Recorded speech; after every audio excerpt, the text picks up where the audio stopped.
Sans plus tarder, bien-aimés, nous allons évoluer dans notre sujet. Premièrement, nous allons dire, bien-aimés, qu'aujourd'hui, nous sommes au 323e jour de l'année. Nous sommes au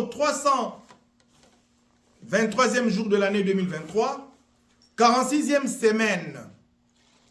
Et il nous reste 42 jours pour entrer en l'an 2024.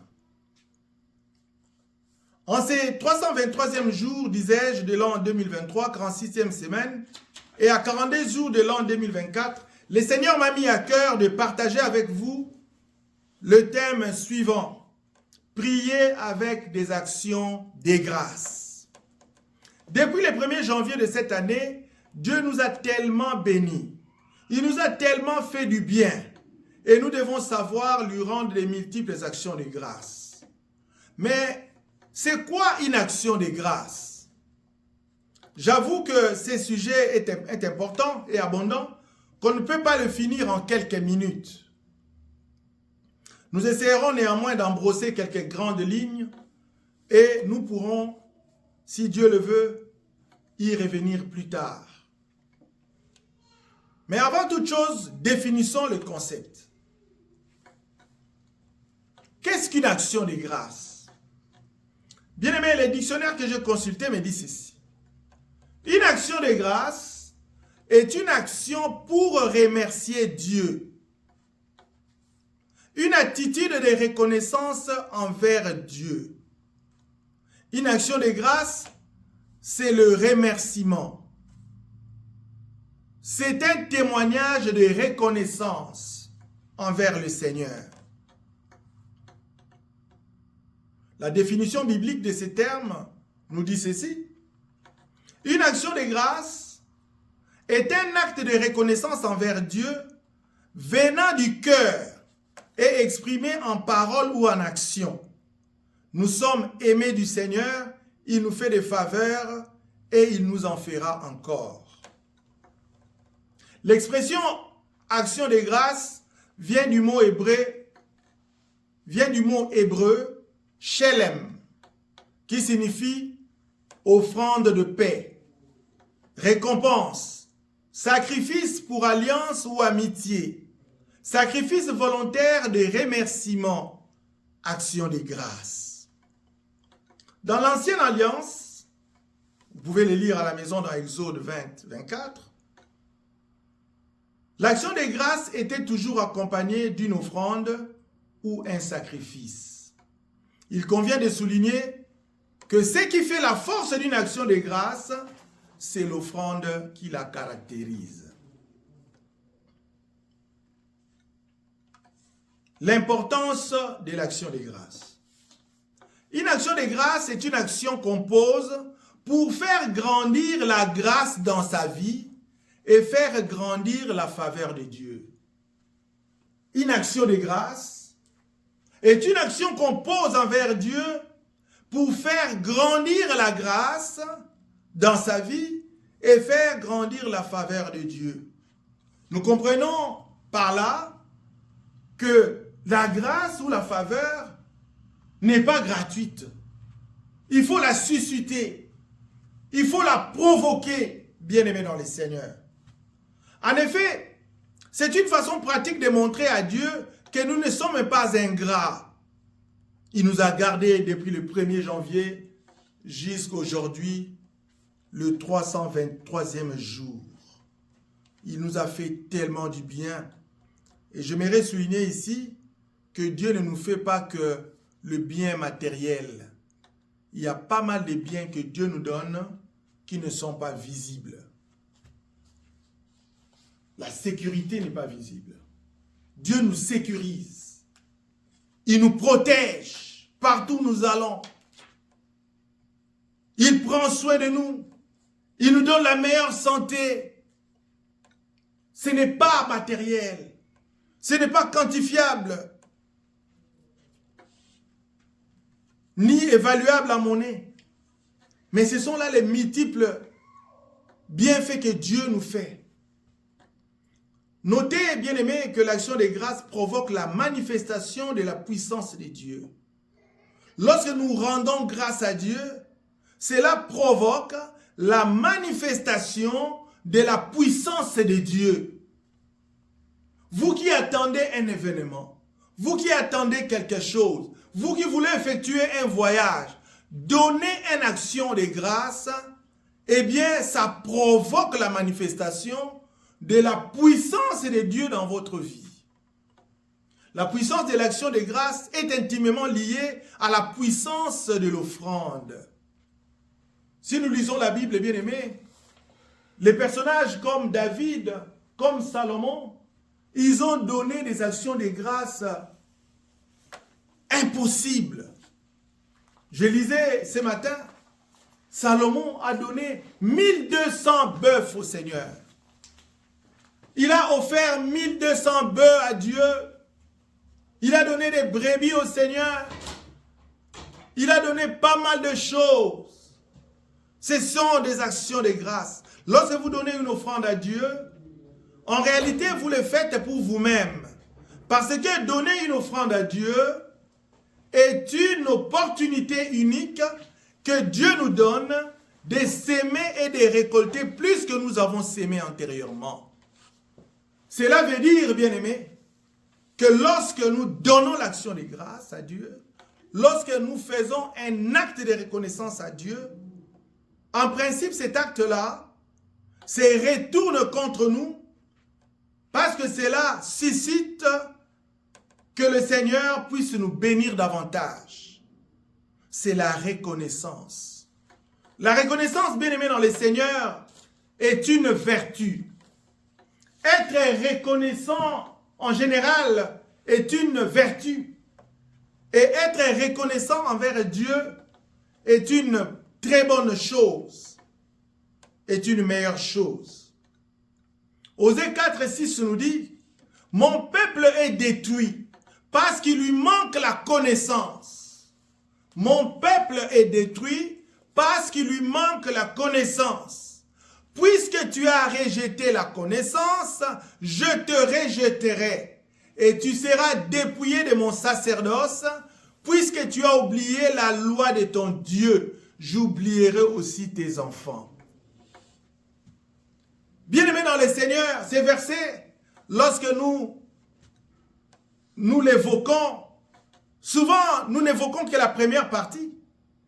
Tout le monde sait, Osée 4:6, « Mon peuple est détruit, faute de connaissance. Mon peuple est détruit, faute de connaissance. » Mais la suite, bien-aimés, est très importante.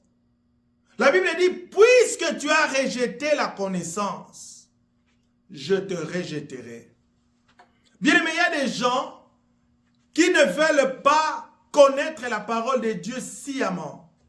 Il y a des gens qui n'aiment pas aller à l'église sciemment. Il y a des gens qui n'aiment pas méditer la Bible sciemment. Et la Bible nous dit, « Puisque tu as rejeté la connaissance, je te rejetterai et tu seras dépouillé de mon sacerdoce. » Alléluia. Bien-aimé dans le Seigneur, Dieu t'a donné un sacerdoce. Dieu t'a donné un ministère. Dieu t'a donné un don que tu n'exerces jamais. La Bible dit, « Puisque tu as rejeté la connaissance, je te rejetterai. » Bien, mais ce soir, je voudrais parler à quelqu'un. Quelqu'un à qui Dieu a mis un sacerdoce. Quelqu'un qui a des dons de Dieu, mais qui les néglige, qui ne l'exerce pas. Bien-aimé, toi qui écoutes cette parole, exerce la connaissance. Exerce la connaissance. Ces versets nous dit des choses graves. Je te rejetterai et tu seras dépouillé de mon sacerdoce. Un verbe très fort. Quand on parle de dépouiller, mais c'est grave. Tu seras désacralisé. Bien-aimés, nous devons servir le Seigneur volontairement. Et nous devons servir le Seigneur sans pression. Parce qu'il nous a donné un sacerdoce. 2 Corinthiens 9, 6 à 14 que nous venons de lire. Qu'est-ce que ces passages nous enseignent, bien-aimés? La Bible dit au verset 6e, « Celui qui sème peu moissonnera peu, et celui qui sème abondamment moissonnera abondamment. » Ça, c'est Louis II. J'aimerais lire avec vous la version Darby. Qu'est-ce que Darby nous dit? Darby nous dit au même verset de 2 Corinthiens 9, au chapitre 6, « Or, j'ai dit ceci, c'est lui qui sème richement, moissonnera aussi. » Je m'excuse, c'est pas ce que je voulais dire. Verset 6. « Or, j'ai dit, c'est lui qui sème chichement, moissonnera aussi chichement. » Wow. Et c'est lui qui sème libéralement, moissonnera aussi libéralement. Alléluia. Bien-aimés, le Seigneur lui-même nous parle. Beaucoup de gens n'ont pas de connaissances sur la libéralité. Les gens n'ont pas la connaissance sur la libéralité, sur comment donner au Seigneur. Pourtant, c'est une matière très importante à savoir. Parce que cela dépend de notre vie. C'est lui qui sème chichement, moissonnera aussi chichement. Et celui qui sème libéralement, moissonnera aussi libéralement. Bien-aimés dans le Seigneur, notre Dieu est juste. Il est juste. Il dit, si tu sèmes chichement, tu moissonneras chichement. Quelqu'un qui a sémé un gobelet de maïs ne peut pas moissonner avec celui qui a sémé un conteneur de maïs. Celui qui a sémé un gobelet va récolter proportionnellement à ce qu'il a sémé. Et celui qui sème un conteneur va récolter proportionnellement au conteneur qu'il a sémé. Notre Dieu est juste, bien-aimé dans le Seigneur. Notre Dieu est juste.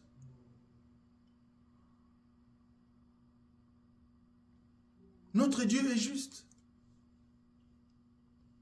Ce principe est tiré du livre des Proverbes où on lit « Tel donne libéralement et ses richesses s'accroissent, tel autre épargne à l'excès et se trouve dans la pauvreté. » Proverbe nous dit ça. Proverbe 11, vous allez lire ça à la maison au verset, Proverbe chapitre 11, verset 24 à 25. « Tel donne libéralement et ses richesses s'accroissent, tel autre épargne à l'excès et se trouve dans la pauvreté. Celui qui est généreux et connaîtra l'abondance. Qui donne à boire aux autres sera lui-même désaltéré. » Bien-aimé, c'est la parole de Dieu. C'est la parole de Dieu. Paul applique ces proverbes à une moisson spirituelle dans les livres de Galates 6, 7 à 10. Ici, il exhorte les Corinthiens à donner sans retenue. Paul exhorte les Corinthiens à donner sans retenue à la collecte en faveur des pauvres de Jérusalem. Parce que les dons fonctionnent comme une sémence agricole. Les dons fonctionnent comme une sémence agricole. Bien aimé, j'ai lu quelque part, un agronome a dit, pour récolter abondamment, il met plusieurs grains ensemble. Quand il sème, il met plusieurs grains ensemble. Il met plusieurs grains ensemble. Parce que s'il sème un grain, il y a un principe dans leur domaine de l'agriculture qui dit que si vous sémez un grain, il peut pourrir. Si vous sémez deux, l'un va pourrir, l'autre là peut aussi ne pas marcher. Alors, beaucoup d'agronomes mettent 3 grains. Il met 3 grains. Parce que si l'autre meurt, l'autre est mangé par, c'est pas moi, des insectes, il y a un autre grain qui va germer. Mais cet agronome-là que j'ai lu, lui, il met plusieurs grains. Quand il sème, il met plusieurs grains, bien-aimés.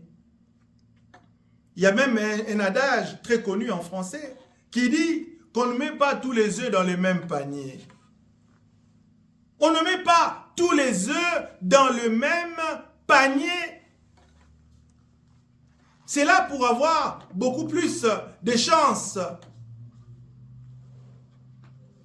de voir ces œufs-là donner des poussins.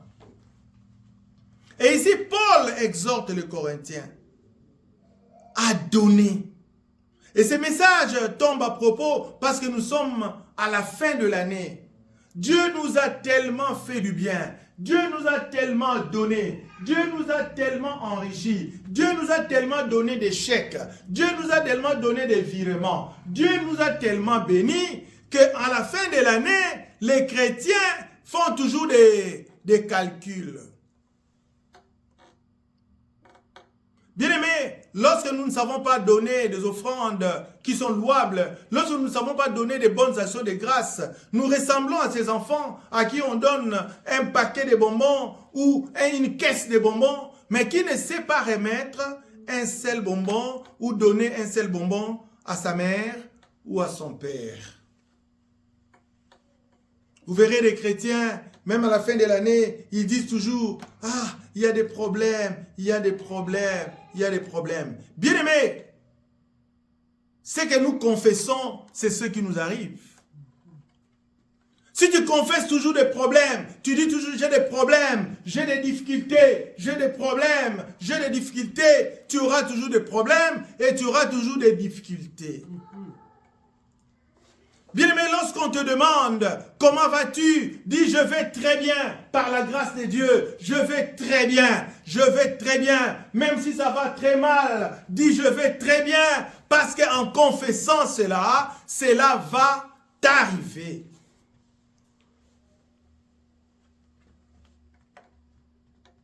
L'apôtre compare celui qui contribue généreusement à un fermier qui sème à profusion et qui fait une abondante moisson. Celui qui donne ses grains à la terre en récolte le fruit. Si on tire sur la sémence, la récolte sera maigre. Bien-aimés, les agriculteurs sont très sérieux lorsqu'ils récoltent. Lorsqu'un agriculteur récolte, il est très sérieux par rapport à la sémence. Les agriculteurs enlèvent premièrement leur sémence de l'année prochaine. Ils enlèvent premièrement leur sémence de l'année prochaine. Bien-aimé, toi aussi, lorsque Dieu te bénit, enlève ta sémence de la prochaine fois. Parce que si Dieu te bénit par mois, enlève ta sémence pour le mois prochain. Si Dieu te bénit par semaine, enlève ta sémence de la semaine prochaine. Bien-aimé, c'est ce qui fera que Dieu te bénisse encore. C'est ce qui fera que Dieu te lève. C'est ce qui fera que Dieu te donne plus. Parce que notre Dieu regarde aussi sa part. Souvenez-vous de Anne, la maman de Samuel. Anne a pleuré, Anne a prié, Anne a demandé à Dieu un enfant. L'enfant ne venait pas. Mais les jours où Anne a dit à Dieu, Seigneur, si tu me donnes un enfant mâle, Seigneur, je te le consacrerai. Je te le consacrerai. Je te le donnerai comme une sémence. Je te le donnerai comme une sémence. Et quand Dieu a écouté cette parole a bougé le cœur de Dieu. Cette parole a bousculé le Seigneur. Le Seigneur a dit, waouh, parce qu'elle m'a promis, eh bien, je vais lui en donner. Bien-aimé, quand tu demandes à Dieu, qu'est-ce que tu miroites au Seigneur? Il faut miroiter au Seigneur sa part. Tu veux devenir millionnaire. Pourquoi faire? Tu veux devenir milliardaire. Pourquoi faire? Mais si tu dis au Seigneur, Père, donne-moi de devenir millionnaire, donne-moi de devenir milliardaire. Je m'occuperai des enfants orphelins, je m'occuperai des enfants de la rue, je m'occuperai des malades, je m'occuperai des vieilles, je m'occuperai de ceci. Le Seigneur sera béni et il t'en donnera. Et comme la Bible dit, l'arroseur sera arrosé, toi aussi tu trouveras ta part. Nous sommes à la fin de l'année, bien-aimés.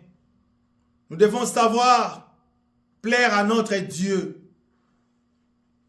La parole de Dieu a des principes que nous ne devons pas cacher, mais que nous devons savoir. Que nous devons savoir.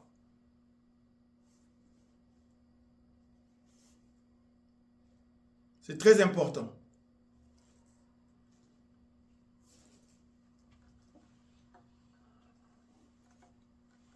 Ce principe est aussi mentionné par Jésus lui-même. Jésus a dit ceci dans Luc 6, 38.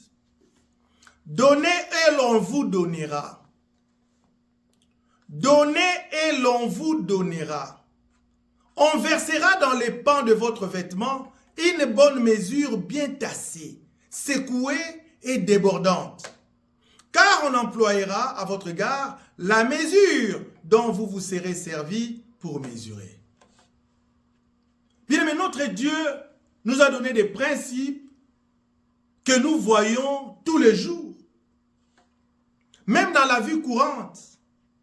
Dans la vie courante, bien aimé, si quelqu'un ne partage jamais, si quelqu'un ne donne jamais, si quelqu'un n'aide jamais, le jour où cette personne va manquer, tout le monde aussi va tourner le dos. Ah, t'es qui? Ah, non, non, non, non, non, non, non. C'est un chiche. C'est un chiche. Ah, non, non, c'est un avare. Ah, non, non, non, non, non, c'est un égoïste. Lui, il ne donne pas. Moi aussi, je ne donnerai pas.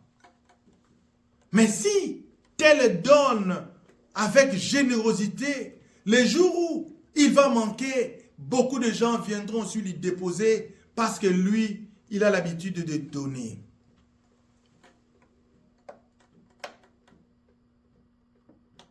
Et Jésus, avant de dire « donnez, il vous sera donné », il avait dit d'abord « pardonnez et vous serez vous-même pardonné ». Jésus n'a pas dit seulement de donner. Il a dit aussi « pardonner ». J'aime ces mots, ces deux mots. Donner et pardonner. Ça paraît comme semblable. Donner, il vous sera donné. Et pardonner, il vous sera aussi pardonné. Et les deux verbes, si on va aussi en anglais, on trouve presque la même racine, la même chose. Donner, c'est to give. Et pardonner, c'est to forgive. To give and to forgive. Donner et pardonner. C'est la même chose. Jésus a dit, celui qui pardonne, on lui pardonnera aussi. Mais si tu ne pardonnes pas, même le Père dans les lieux célestes ne va pas vous pardonner. Nous les faisons chaque jour dans la prière de notre Père. Pardonne nos offenses, comme nous pardonnons aussi à ceux qui nous auront offensés. Bien-aimé, le verset 7 nous dit que chacun fasse selon qu'il l'ait proposé dans son cœur, non à regret ou par contrainte, car Dieu aime celui qui donne joyeusement. Là, je vais lire le verset, Louis Ségon. Louis Ségon nous dit quoi, verset 7? Louis Ségon nous dit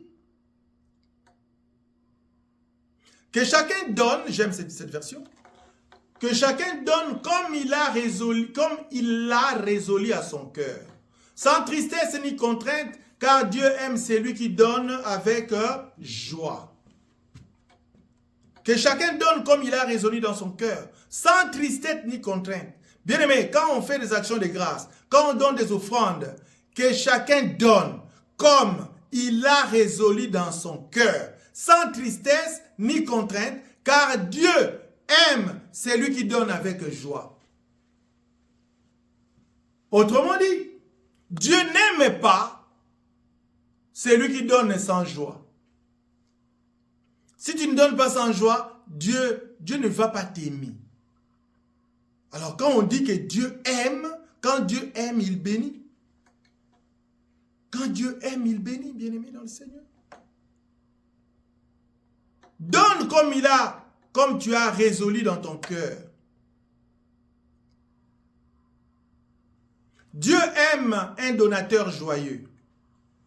Paul s'est inspiré des dernières paroles d'un proverbe de la version grecque qui dit « L'homme qui est un donateur joyeux, Dieu le bénira. » L'homme qui est un donateur joyeux, Dieu le bénira. Quand tu donnes, il faut avoir la joie. On ne donne pas avec un visage renfrogné. On ne donne pas avec un visage fermé. On n'aide pas les malades sans sourire. Quand on aide, on a le sourire. Un sourire, pas seulement des lèvres, mais un sourire qui vient du cœur. Si la première raison pour donner libéralement est que plus on sème et plus on récolte, la deuxième est que Dieu aime la générosité. Alléluia.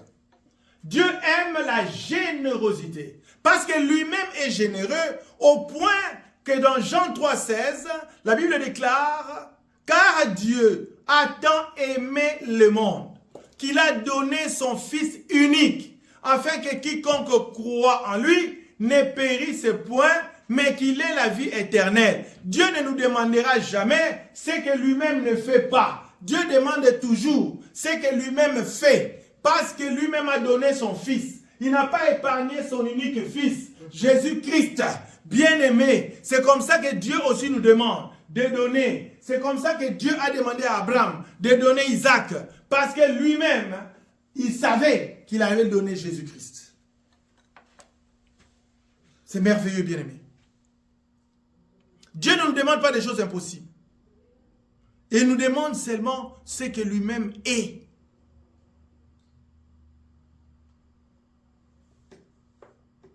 Ne donnons pas par contrainte. C'est lui qui donne par contrainte parce qu'on l'a fait, parce qu'on l'a mis sous pression, comme dans une cocotte minute, ou pour s'assurer les applaudissements de la foule, a perdu la valeur morale de son don devant le Seigneur.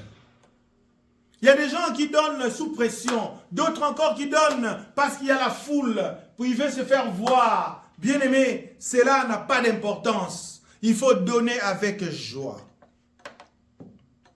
Il faut donner avec joie. Écoutez ce qui suit.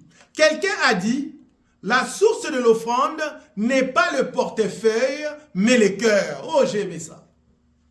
La source de l'offrande, ce n'est pas le portefeuille, mais c'est le cœur. La source de l'offrande n'est pas le portefeuille, mais c'est le cœur.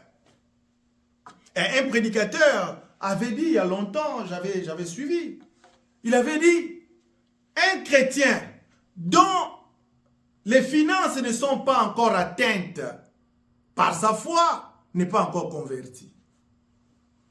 Un chrétien dont les finances ne sont pas encore touchées par sa foi n'est pas encore converti.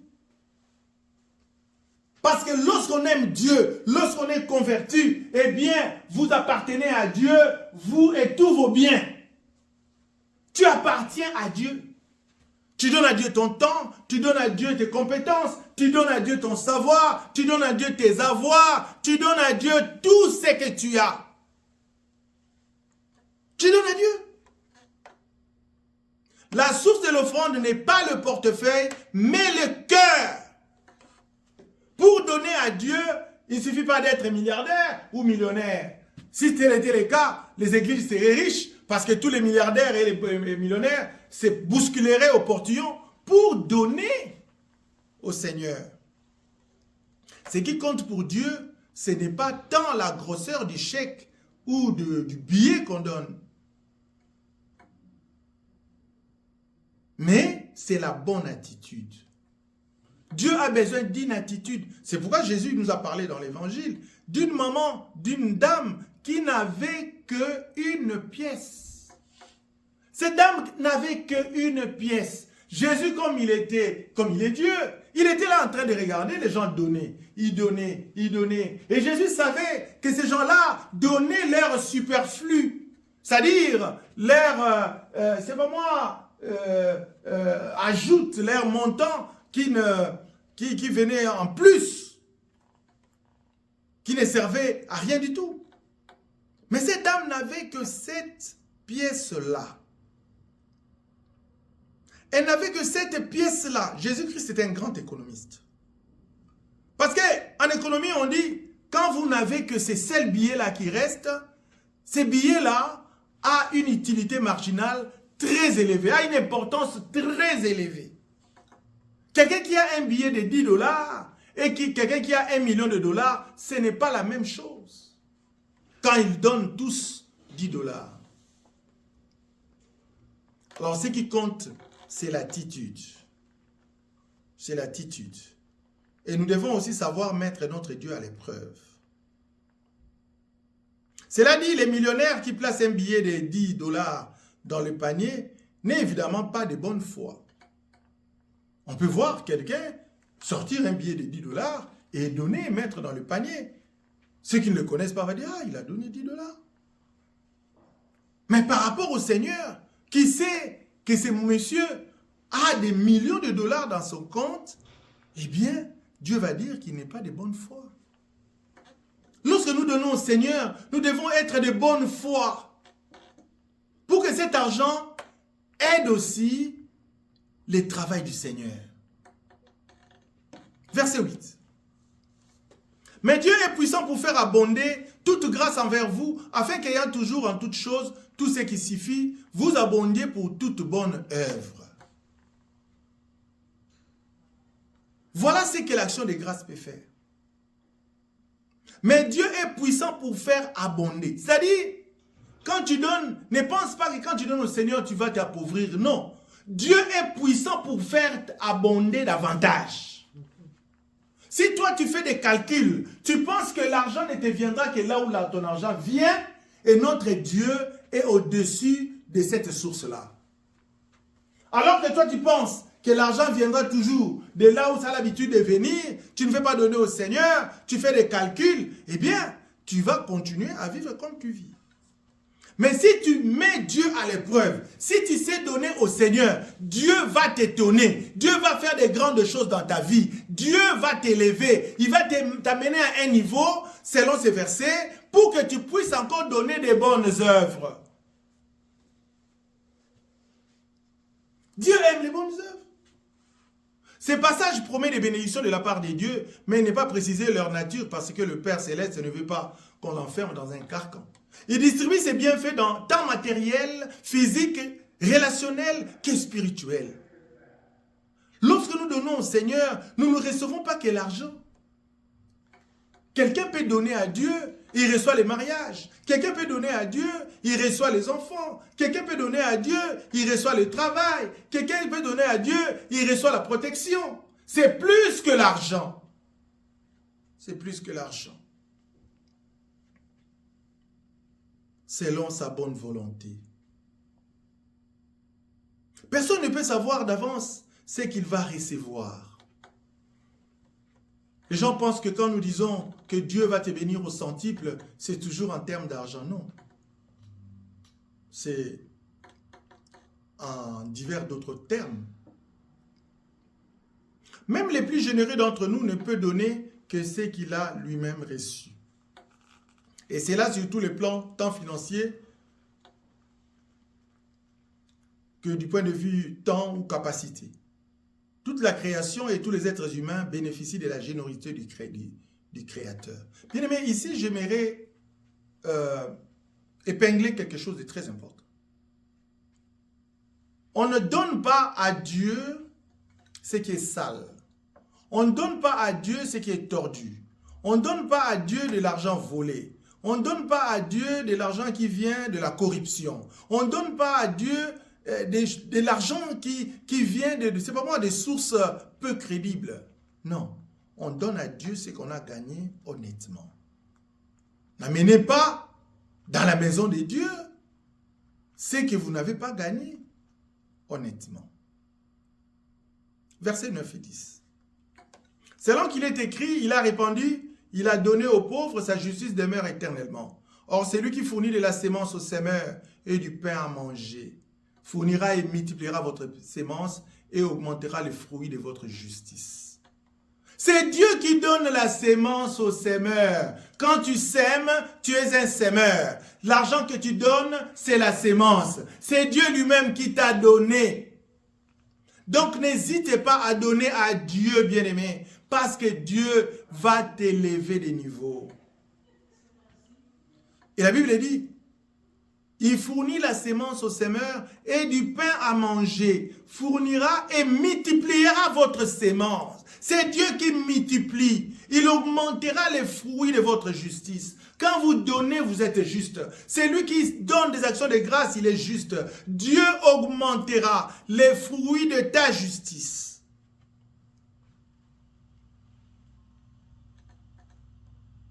Ainsi qu'il est écrit, on le voit donner largement aux indigents. Il demeure pour toujours approuvé par Dieu.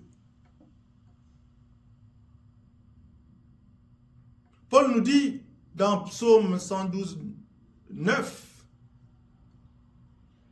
il décrit l'attitude d'un homme qui révère l'Éternel, qui l'honore par sa conduite.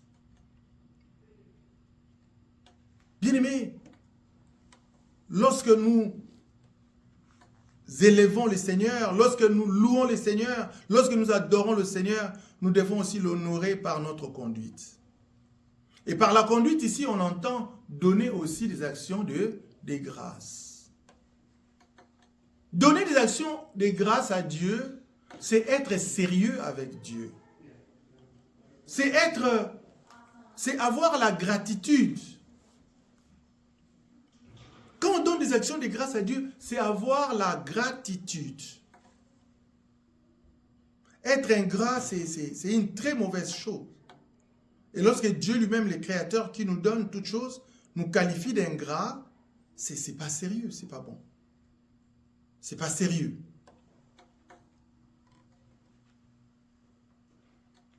Versets 11 à 13. Étant de toute manière enrichis pour une entière libéralité qui produit par nous des actions de grâce à Dieu. C'est Dieu lui-même qui nous enrichit. Et ce que Dieu nous donne doit produire des actions de grâce envers Dieu. Parce que l'administration de cette charge non seulement comble les besoins des saints, mais aussi abonde par beaucoup d'actions de grâce rendues à Dieu. Lorsque nous donnons dans le temple de Dieu, nous bénissons les saints, nous bénissons les serviteurs de Dieu, nous les encourageons, nous encourageons ce travail pour que ce travail aille de l'avant. Mais bien d'autres rubriques auxquelles nous attribuons notre argent ne bénissent pas toujours. Mais lorsque nous donnons au Seigneur, bien-aimés, nous sèmons dans la bonne terre. Puisque par l'expérience qu'ils font de ces services, ils glorifient Dieu pour la soumission dont vous faites profession à l'égard de l'évangile de Christ et pour la libéralité de vos dons envers eux et envers tous. Ainsi, vous deviendrez riches de tous les biens et vous pourrez donner largement. Même quand Dieu vous enrichit, il s'attend que vous puissiez donner encore beaucoup. Ce n'est pas pour que vous puissiez garder ça pour vous-même. Dieu attend des riches qu'ils puissent aider d'autres personnes parce que c'est une libéralité que Dieu leur a faite. Ce qui suscitera chez ceux auxquels nous distribuerons vos dons de nombreuses prières de reconnaissance envers Dieu. Voilà. Quand vous donnez à l'Église, quand vous donnez des actions de grâce, au travers de l'Église, beaucoup d'autres personnes seront bénies. Et ces personnes-là vont élever des prières. Bien-aimés, au lieu de prier vous-même pour vos besoins, vos requêtes, si d'autres personnes peuvent se joindre à vous pour prier en votre faveur, ça sera une très bonne chose. Quand quelqu'un dit seulement, « Oh Seigneur, bénis celui-là, bénis celle-là qui a donné. » Bien-aimé, ô combien tu seras béni. Verset 14. Et par leurs supplications qu'ils font pour vous, étant animés d'une ardente affection envers vous, à cause de sa surabondante grâce de Dieu qui repose sur vous. Voilà encore un verset. Et j'aimerais lire une autre version. Ça, c'est Darby. J'aimerais lire une autre version du verset 14 rapidement, que j'ai aimé.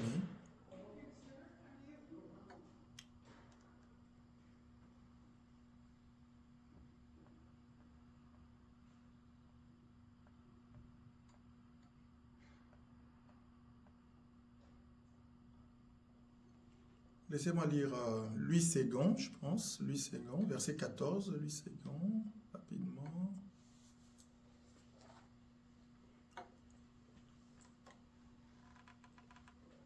Ils prieront pour vous, verset 14. Ils prieront pour vous, traduisant ainsi l'affection qu'ils vous portent.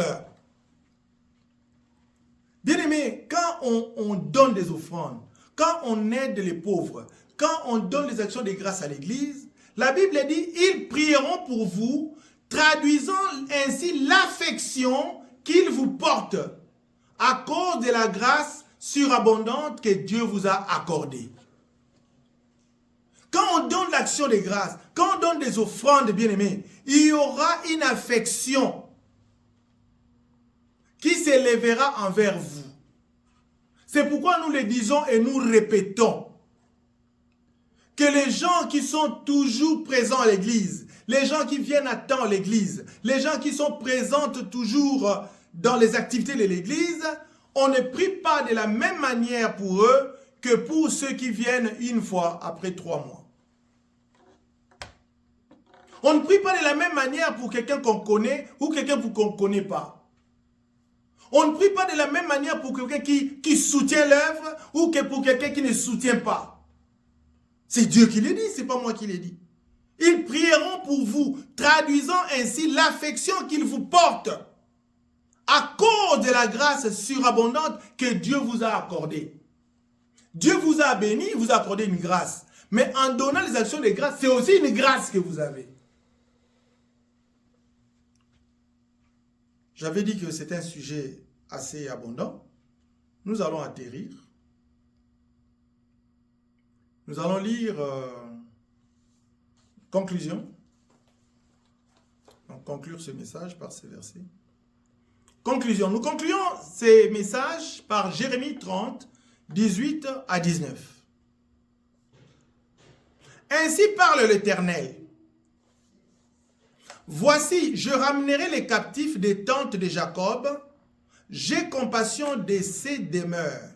La ville sera rebâtie sur ses ruines. Le palais sera rétabli comme il était. Verset 19. Du milieu d'eux s'élèveront des actions de grâce et des cris de réjouissance.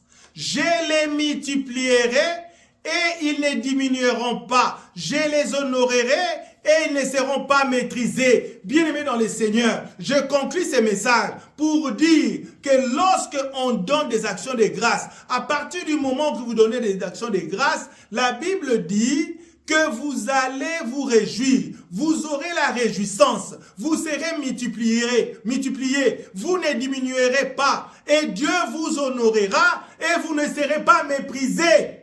Amen.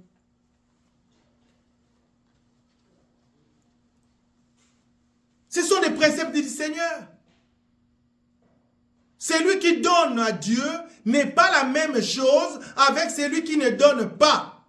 On ne vous regarde pas de la même manière. De la même chose dans ce monde ici, celui qui donne, les millionnaires qui donnent et ceux qui ne donnent pas, on ne les regarde pas de la même manière dans la société.